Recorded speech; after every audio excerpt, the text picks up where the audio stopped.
Kancheri Murikkattukudy government tribal higher secondary സ്കൂളിലെ NSS യൂണിറ്റിന്റെ സപ്തദിന സഹവാസ camp സമാപിച്ചു. സമന്വയം 24 എന്ന പേരിൽ സംഘടിപ്പിച്ച ക്യാമ്പിന്റെ സമാപന സമ്മേളനം കട്ടപ്പന നഗരസഭാ ചെയർപേഴ്സൺ ബീന ടോമി ഉദ്ഘാടനം ചെയ്തു. MT വാസുദേവൻ നായരെ അനുസ്മരിച്ചുകൊണ്ട് വേദിയെ MT നഗറാക്കി മാറ്റിയ ചടങ്ങിൽ MT വാസുദേവൻ നായർ അനുസ്മരണ പ്രഭാഷണം assistant program officer Shinimol OV നിർവഹിച്ചു. ധാരാളം സംഭാവനകൾ നൽകിയിട്ടുള്ള അതുല്യ കലാകാരനാണ്, സാഹിത്യകാരനാണ് നമ്മുടെ MT വാസുദേവൻ നായർ. ഈ പത്മനാഭനെ പോലെയുള്ള സാഹിത്യകാരന്മാർ അദ്ദേഹത്തെ കുറിച്ച് അനുസ്മരിക്കുമ്പോൾ, അല്ലെങ്കിൽ മുകുന്ദനെ പോലെയുള്ള സാഹിത്യകാരന്മാർ അദ്ദേഹത്തെ അനുസ്മരിക്കുമ്പോൾ പറയുന്നത് ഇതാണ്.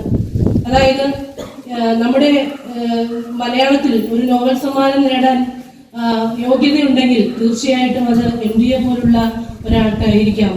MT വാസുദേവൻ നായർ എന്ന് പറയുന്ന തികഞ്ഞ കലാകാരന് മാത്രമാണ് അതിനുള്ള യോഗ്യത എന്ന് പറഞ്ഞിട്ടുണ്ട്. കഴിഞ്ഞ ദിവസം ഈ അദ്ദേഹത്തെ അനുസ്മരിച്ചുകൊണ്ട് നമ്മുടെ കമലഹാസൻ പറഞ്ഞൊരു വാക്കുണ്ട്, ഞാൻ മലയാള ലോകത്തിൽ ഞാൻ സിനിമയെ സ്നേഹിച്ചു തുടങ്ങിയത്, സിനിമ എന്ന ഒരു വികാരം എനിക്കൊരു ദീപം മാത്രമായിട്ട് ഇരുന്നിരുന്നെങ്കിൽ പിന്നീട് അതൊരു തീനാളമായി വളർത്തിയത് MTയുടെ നിർമ്മാല്യം എന്ന് പറയുന്ന സിനിമ കണ്ടതോടുകൂടിയാണെന്നാണ് അദ്ദേഹം പറഞ്ഞത്.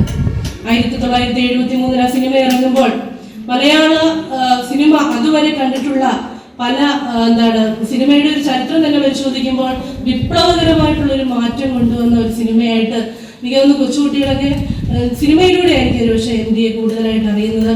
നമുക്ക് അദ്ദേഹത്തിന്റെ കഥകൾ, അതായത് നോവല്, ചെറുകഥ, അതുപോലെ കുട്ടികളുടെ സാഹിത്യം, സഞ്ചാര സാഹിത്യം, ധാരാളം ഉപന്യാസങ്ങളൊക്കെ എഴുതിയിട്ടുണ്ട്.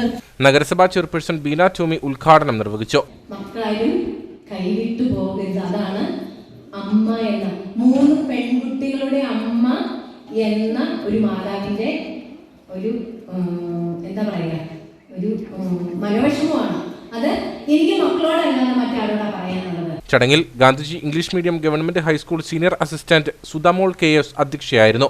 Murikkattukudy government tribal higher secondary school principal Suresh Krishnan, അധ്യാപകനായ Aravind Parameswaran, programme officer Sreeja CV തുടങ്ങിയവർ സംസാരിച്ചു. ക്യാമ്പിന്റെ ഭാഗമായി കുട്ടികൾ പാഴ്വസ്തുക്കൾ കൊണ്ട് നിർമ്മിച്ച ഇരിപ്പിടത്തിന്റെയും ഉദ്യാനത്തിന്റെയും ഉദ്ഘാടനം ബീന ടോമി നിർവഹിച്ചു. Murikkattukudy government tribal higher secondary സ്കൂളിലെ NSS വിദ്യാർത്ഥികൾ സമാഹരിച്ച 200 ലൈബ്രറി പുസ്തകങ്ങൾ ഗാന്ധിജി ഇംഗ്ലീഷ് മീഡിയം ഗവൺമെന്റ് സ്കൂളിന് കൈമാറി.